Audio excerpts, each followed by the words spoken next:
So I had some time to listen to an anti-Doug Wilson presentation. I'm working out, so I figured, got to pass the time somehow.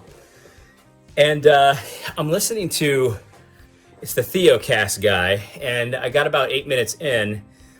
And 8 minutes into the thing, he says, Doug, he says, Doug literally says that the Lord is the author of eternal salvation for all who obey him. That is not true. And I stopped the video because, I'm not like, I don't have a ton of scripture memorized, but I happen to know that verse. It's Hebrews 5:9. And I looked it up. And when I looked it up in the ESV because that's, I'm an uncircumcised heretic when it comes to my Bible translation. So ESV says that God is the source. The Lord is the source of eternal salvation for all who obey him.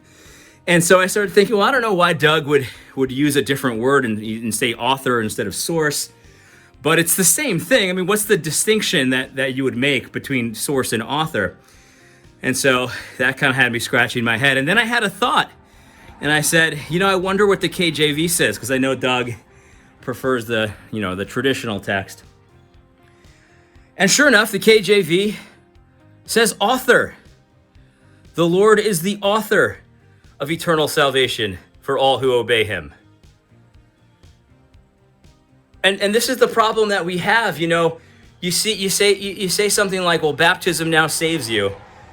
And then you get a list of people calling you a heretic when that's a quotation from the scripture. And this is the problem that we have. It's like, okay, so he doesn't formulate it the way you want him to. It says in your specific confessions or whatever, catechisms.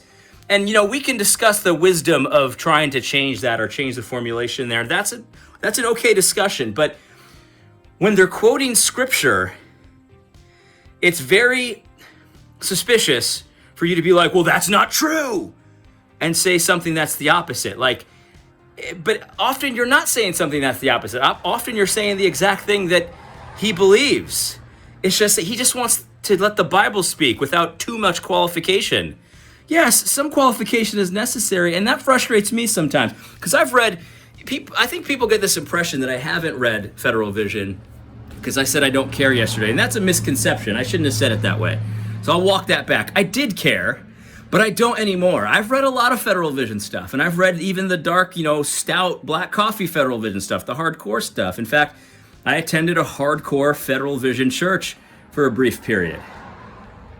And I questioned some of the wisdom of some of the ways they would formulate it, because I think that they're trying to be helpful, they're trying to be clear, but it ends up being less clear because we have a way of talking about these things. And but that's very different than I don't know. This is the problem that we have.